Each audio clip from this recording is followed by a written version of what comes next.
ধৈর্য শব্দটা অনেক ছোট্ট না, কিন্তু বিশ্বাস করো এটা আমাদের জীবনের সবথেকে প্রয়োজনীয় শব্দগুলির মধ্যে একটি। দেখো, আমরা এটা ভালো করেই জানি। আমরা জানি যে মানব জীবন কখনো একই সরল রেখায় চলে না। আমরা জানি যে জীবনের সব সময় সবকিছু আমাদের ইচ্ছা, আমাদের চাহিদা, আমাদের আকাঙ্ক্ষা অনুযায়ী হয় না। কিন্তু সেই মুহূর্তে নিজেকে সামলানোর সব থেকে বড় হাতিয়ার হচ্ছে ধৈর্য। আমরা হয়তোবা মনে করি যে ধৈর্য মানে নিজেকে আশ্বস্ত করা যে না, সবকিছু ঠিক হয়ে যাবে, নিজেকে কিছু সময়ের জন্য সান্ত্বনা দেওয়া। আমরা হয়তোবা মনে করি, কিন্তু বিশ্বাস করো একটা মানুষের জীবন পরিবর্তন হয়ে যেতে পারে যদি সেই মানুষটা ধৈর্য ধরতে পারে। আমাকে অনেকে প্রশ্ন করে যে আমার জীবনে খুব খারাপ সময় চলছে, আমি খুব খারাপ সময়ের মধ্য দিয়ে জীবন কাটাচ্ছি, সবকিছু ঠিকঠাক হচ্ছে না, আমি যেটা চাই সেটা পাই না, যেন মনে হয় জীবনটাকে ধ্বংস করে দিই, শেষ করে দিই। বিশ্বাস করো এই মুহূর্তগুলোতে সব থেকে প্রয়োজনীয় জিনিস হচ্ছে ধৈর্য ধারণ করা। আমি একটা কথা প্রায়ই বলি যে ধৈর্যশীল ব্যক্তিরাই সব থেকে বেশি ভালো থাকে, সব থেকে বেশি সুখী হয়, আর সব থেকে বেশি সফল হয়। জীবনে কখনো কখনো রেজাল্ট আসতে দেরি হয়। এমনটা নয় যে পরিশ্রম করলাম আর রেজাল্ট পেয়ে গেলাম, এমনটা নয় যে মেহনত করার সঙ্গে সঙ্গে ফলাফল পেয়ে যাব, এমনটা নয়। অনেকে হয়তোবা বলবে যে আমি তো চেষ্টা করি, আমি তো মেহনত করি, আমি তো পরিশ্রম করি, আমি তো অন্যদের থেকে বেশি মেহনত করছি, কিন্তু কেন হচ্ছে না? আরে হচ্ছে না আর হবে না, এটার মধ্যে পার্থক্যটা বোঝো। আজ হচ্ছে না তার মানে এমনটা নয় যে কখনোই হবে না। প্রত্যেকটা বিফলতা, প্রত্যেকটা ব্যর্থতা মানুষকে শেখায়। তোমার জীবনে যদি সত্যি কোনো কিছু লেটে আসে, সেটা হয়তোবা তোমার জন্য ভালো কিছু বয়ে নিয়ে আসবে। তুমি হয়তোবা শুনেছ যে খুব দ্রুত পেয়ে যাওয়া জিনিসগুলো দ্রুতই হারিয়ে যায়। বিষয়টা একেবারে মিথ্যা নয়। জীবনে কখনো কখনো এমনটা হয় যে খুব দ্রুত পেয়ে যাওয়া জিনিসগুলো দ্রুতই হারিয়ে যায়। তোমাকে অপেক্ষা করতে হবে। যদি জীবনের সত্যি স্বপ্ন বড় হয়ে থাকে, লক্ষ্য বড় হয়ে থাকে, উদ্দেশ্য বড় হয়ে থাকে, যদি সত্যি জীবনে তুমি নিজেকে ভালো রাখতে চাও, তাহলে ধৈর্য ধারণ তো করতে হবে। জীবনের কিছু পরিস্থিতি আসে যে পরিস্থিতিকে মেনে নিতে হয়, জীবনের কিছু পরিস্থিতি আসে যে পরিস্থিতিতে মানিয়ে নিতে হয়, জীবনের কিছু পরিস্থিতি আসে যে পরিস্থিতিতে ধৈর্য ধরতে হয়। দেখো, সফলতা হোক বা জীবনের সৌন্দর্যকে উপভোগ করা, সমস্ত কিছুর জন্য তোমাকে ধৈর্য ধরতে হবে। আমরা মনে করি যে আমাদের জীবনের আঘাতগুলো মনে হয় আমাদেরকে ভাঙতে আসে। আমরা মনে করি যে আমাদের জীবনের দুঃখ কষ্টগুলো মনে হয় আমাদেরকে ভাঙতে আসে। আমরা মনে করি যে আমাদের জীবনের যত ব্যথা বেদনা এগুলো আমাদেরকে ধ্বংস করতে আসে। বিষয়টা কিন্তু এমন নয়। সত্যি বলছি, যে মানুষগুলো জীবনে যত বেশি খারাপ সময় দেখেছে, সেই মানুষগুলো নিজেকে তত বেশি মজবুত করতে পেরেছে। যে মানুষগুলো জীবনে যত বেশি কঠিন সময়ের মধ্য দিয়ে নিজের জীবনকে অতিবাহিত করেছে, সেই মানুষগুলো নিজেকে চিনতে পেরেছে, নিজের উপরে কাজ করেছে, ঠেকে শিখেছে, এবং সেই মানুষগুলোকে জীবনে হারানো অনেক বেশি কঠিন। আমরা মনে করি যে আমাদের জীবনে এত বেশি প্রবলেম, এত বেশি সমস্যা, এত বেশি অগোছালো, কোনো কিছুই তো ঠিকঠাক হচ্ছে না। কত মানুষ দেখো কত সুন্দর জীবন কাটাচ্ছে, কত সহজ সরল জীবন কাটাচ্ছে। আরে যদি জীবনে কঠিন সময় না আসে, তাহলে তোমার জীবন তোমাকে এতটা দুর্বল বানিয়ে দেবে যে কেউ এসে তোমাকে ভেঙে চুরমার করে দিয়ে চলে যাবে।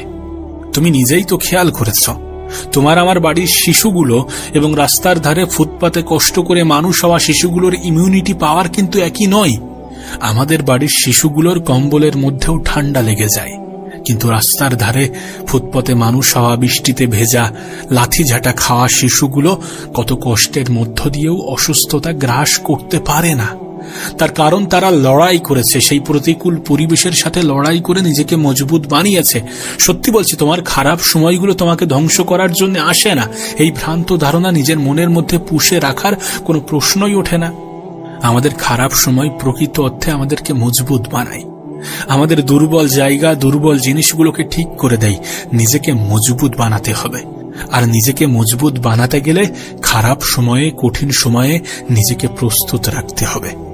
একটা কথা মনে রেখো, যারা তোমাকে দুর্বল করতে আসে, যারা তোমাকে ভাঙতে আসে, যারা তোমার যোগ্যতার উপরে সন্দেহ করে, যারা তোমার কাবিলিয়াতের উপরে প্রশ্ন তোলে, যারা বলে যে তোমার দ্বারা কিছু হবে না, যারা বলে তুমি তো চেষ্টা করছো পাচ্ছ না, তোমার মতো অনেক এসেছে, অনেক গিয়েছে, অনেকে অনেক রকম ভাবে চেষ্টা করেছে, পারেনি, তুমিও পারবে না, তাদেরকে বলতে দাও এবং সঠিক সময়ের অপেক্ষা করো। কারণ মনে রেখো, সময় কথা বলে। তুমি যদি নিজের উপরে গোপনে মেহনত করো, তাহলে সময় কথা বলবে। তখন বিশ্বাস করো, তোমার পিছনে সমালোচনা করা মানুষগুলো তোমাকে বাহবা দেবে, তোমাকে বলবে যে তোর উপরে বিশ্বাস ছিল, আমি জানতাম তুই পারবি, তুই করে দেখাবি। এমন সময়ও আসবে, শুধু সঠিক সময়ের জন্য অপেক্ষা করতে হবে, ধৈর্য ধরতে হবে, গোপনে মেহনত করতে হবে। রেজাল্ট আসবে। কেন আসবে না? তুমি এমনটা ভেবে নিও না যে আজ হয়নি মানে কালও হবে না, আর কাল না হলেও আগামী পরশুও হবে না। চেষ্টা করে যেতে হবে, পরিশ্রম করে যেতে হবে, রেজাল্ট তো আসতে বাধ্য। দেখো, আমি একটা বিষয়ে বিশ্বাস করি যে মানুষের মেহনত কখনোই ধোঁকা দেয় না। যদি কখনো আমরা জীবনে সফল নাও হই, তাহলে সেই ব্যর্থতাগুলো আমাদেরকে এমন কিছু শিখিয়ে দিয়ে যায় যেটা আমাদের পরবর্তী স্টেপ নিতে সাহায্য করে। হয়তোবা জীবনে কখনো কখনো একা মনে হবে, কিন্তু সেই একাকিত্বকে কাজে লাগাও। মনে রেখো, শুরুর সফলতার জন্য সবথেকে প্রয়োজনীয় জিনিস হচ্ছে একাকিত্বকে কাজে লাগাও।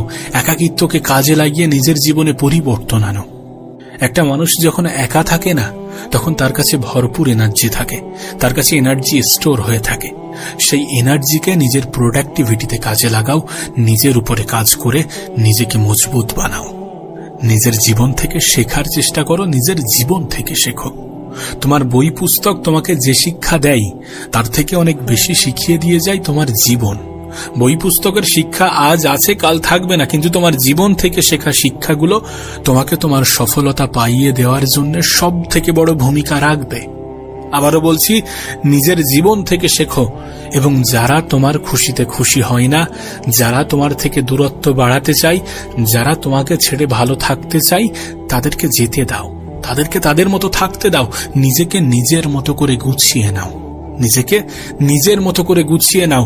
দিন শেষে তুমি পরিবর্তন করো নিজেকে, কাজ করো নিজের উপরে, দেখবে সবকিছু পাল্টে গিয়েছে। এ পৃথিবীতে একজন মানুষের জীবনের ভ্যালু কিন্তু শুধুমাত্র ওই আত্মীয় স্বজন, ওই আশেপাশের বন্ধু বান্ধব, এটার উপরে নির্ভর করে না।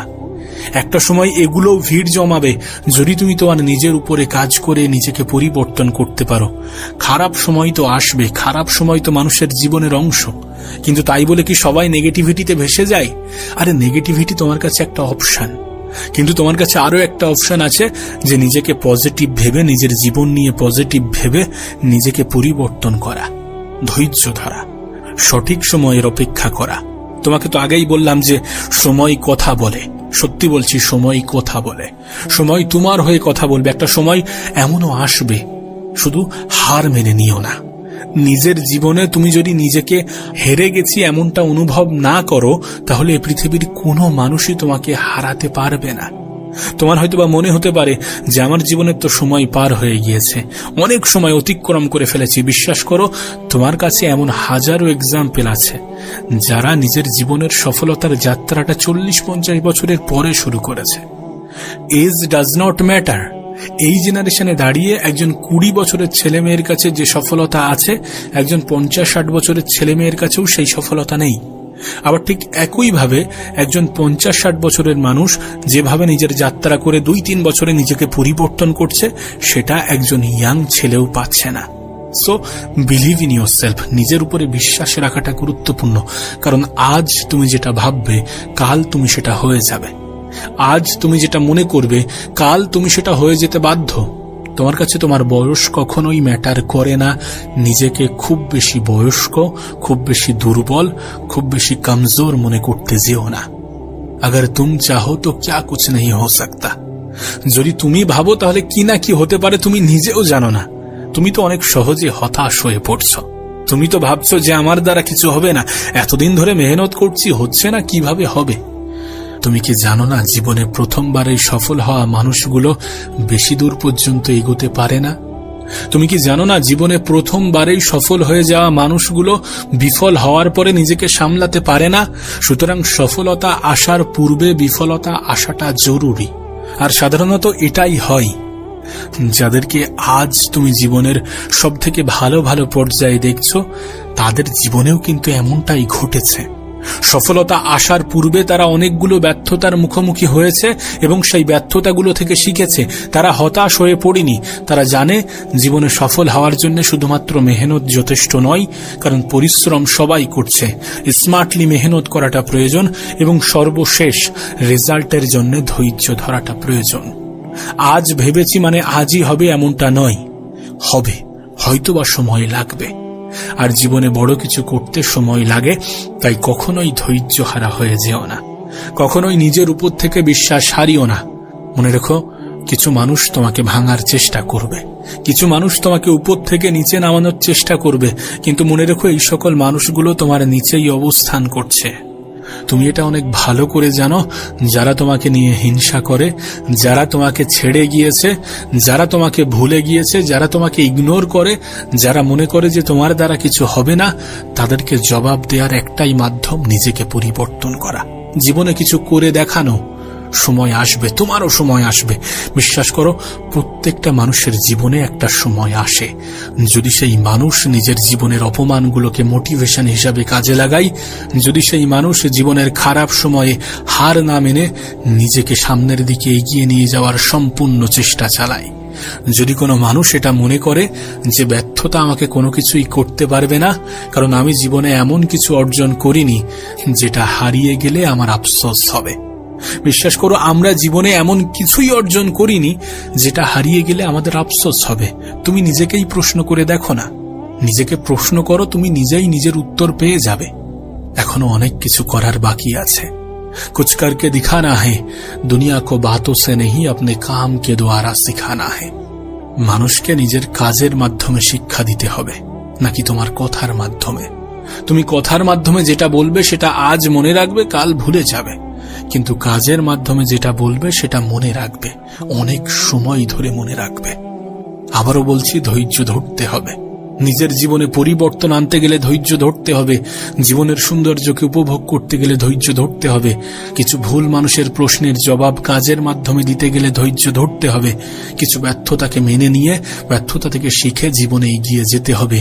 যখনই মনে হবে যে হেরে যাব, আর হবে না, আর পারবো না, তখনই নিজেকে বোঝাতে হবে আমার হাতে তো শুধু চেষ্টাটাই আছে, আর একবার চেষ্টা তো করা যেতে পারে। সত্যি আর একবার চেষ্টা করা যেতে পারে। এই ধারণা, এই চিন্তা ভাবনা কত মানুষের জীবনে পরিবর্তন এনে দিয়েছে। কাশ তোমাকে যদি বোঝাতে পারতাম। দেখো, হার মেনে নেওয়াটা অনেক সহজ, কিন্তু নিজের উপরে কাজ করাটা অনেক প্রয়োজনীয়। সময়ের অপচয় করাটা অনেক সহজ, কিন্তু সময়কে নিজের বানানোটা অনেক প্রয়োজনীয়। হেরে গিয়ে হাত গুটিয়ে বসে থেকে নিজেকে ভুল বোঝানোটা অনেক সহজ, কিন্তু দিন শেষে ধৈর্য ধরার মাধ্যমে, কিছু সময় অপেক্ষা করার মাধ্যমে, গোপনে মেহনত করার মাধ্যমে, নিজের জীবনে পরিবর্তন আনার মাধ্যমে, কিছু প্রশ্নের উত্তর কাজের মাধ্যমে দেওয়াটা অনেক প্রয়োজনীয়। জীবনে কখনো ধৈর্য হারা হয়ো না। ধৈর্য তোমাকে ধরতেই হবে। জীবনের কঠিন সময়, জীবনের খারাপ সময়গুলোতে ধৈর্য আমাদেরকে ধরতেই হবে, কারণ ধৈর্যশীল ব্যক্তিরাই সব থেকে বেশি পুরস্কৃত হয়। আর এই পৃথিবী পুরস্কৃত হওয়া মানুষের জন্যই তালি বাজায়। আমি তো বলবো, তুমি যদি মানুষের সিম্প্যাথি পেতে চাও, তাহলে হাত গুটিয়ে বসে থাকো, কিছু করো না, সময়ের অপচয় করে যাও। আর যদি চাও যে মানুষ তোমার জন্য তালি বাজাক, যদি চাও যে তোমাকে ইগনোর করা মানুষগুলো তোমার জন্য তালি বাজাক, যদি চাও যে তোমাকে ছেড়ে যাওয়া মানুষগুলো তোমার জন্য আফসোস জাতাক, যদি চাও যে তোমার গল্পটা অন্য মানুষের জন্য ইন্সপিরেশনাল স্টোরি হয়ে উঠুক, তাহলে সময়কে কাজে লাগাও। ধৈর্যশীল হও, ধৈর্য ধরার মাধ্যমে গোপনে মেহনত করে যাও। যখন জীবন তোমাকে বলে যে তুমি পারবে, তুমি করে দেখাবে, তখন জীবনের উপরে বিশ্বাস রাখো। আর যখন তোমার আশেপাশের মানুষগুলো তোমাকে ভুল বোঝাতে চাই, তখন তোমার আশেপাশের মানুষগুলোকে ইগনোর করো। দিন শেষে যদি ধৈর্যশীল হতে পারো, তাহলে যে জীবন তোমার কাছে বোরিং লাগছে, সেই জীবনই তোমার কাছে ইন্টারেস্টিং মনে হবে।